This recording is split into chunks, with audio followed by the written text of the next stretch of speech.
కృష్ణప్రసాద్ గారు and Amani madam ఇద్దరికి చెప్పండి స్వాగతం పలికిస్తూ మరి చిత్రకోశం పాడింది మహమ్మద్ రఫీ గారు, సుశీలమ్మ సంగీత పాండ్యాలు అందించింది. తక్కువ సినిమాలకి సంగీత పాండ్యాలు అందించిన మంచి సంగీత దర్శకులు సి రామచంద్ర గారు, సిపాయి ఓ సిపాయి అంటూ కృష్ణప్రసాద్ గారు అండ్ ఆమని గారు వారిద్దరికి చెప్పడంతో స్వాగతం. అలాగే సాయంకాలం అయింది కాబట్టి సభా కార్యక్రమం మరి కొద్దిసేపట్లో మొదలవుతుంది కాబట్టి అతిథులందరూ ఇచ్చేస్తున్నారు. వారందరికీ కూడా మరొక్కసారి హృదయపూర్వకంగా మరి శుభాకాంక్షలు ఇచ్చేస్తున్నందుకు, అలాగే ధన్యవాదాలు.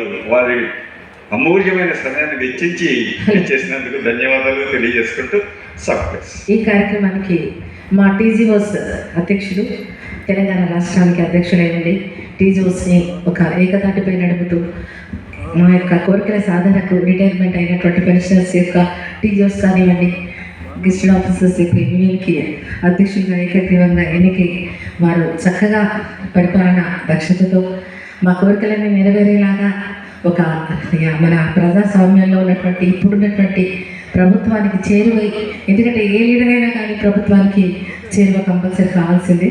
ఎందుకంటే మనలో ఎన్ని ఉద్వేగ భావాలు ఉన్నా కూడా, మనలో ఎంత ఉద్యమ స్ఫూర్తి ఉన్నా కూడా వాటితో సమయం పాటిస్తూ ప్రభుత్వం యొక్క పరిస్థితులను అర్థం చేసుకుంటూ మనకు కూడా కావాల్సిన బెనిఫిట్స్ కోసం కొట్లాడుతూ తలలో నాలుకలాగా అందరికీ కూడా ఆమోదయోగ్యమైనటువంటి నాయకత్వం వహిస్తున్నటువంటి ఏలూరు శ్రీనివాస్ గారికి ఒకసారి గట్టిగా చప్పట్లతో స్వాగతం పట్టాల్సి కోరుతున్నాను.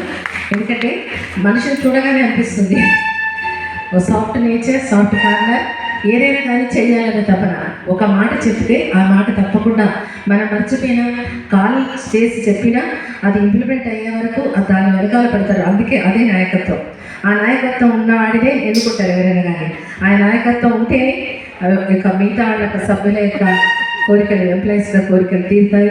ఎటువంటి సమస్యలు ఉన్నా కూడా వారు తీర్చి మంచి పేరు తెచ్చుకొని అందరినీ ఐకమత్యంతో నడుపుతారు. కాబట్టి ఏలూరు శ్రీనివాసరావు గారికి చక్కగా పాటలన్నా కళలన్నా కూడా ఇష్టమని నాకు తెలిసింది. అందుకనే నేను సార్ చెప్పాను, సార్ నేను ప్రతి ప్రోగ్రామ్ మీకు చెప్తూనే ఉంటాను, వీలైనప్పుడు రావాలి అని.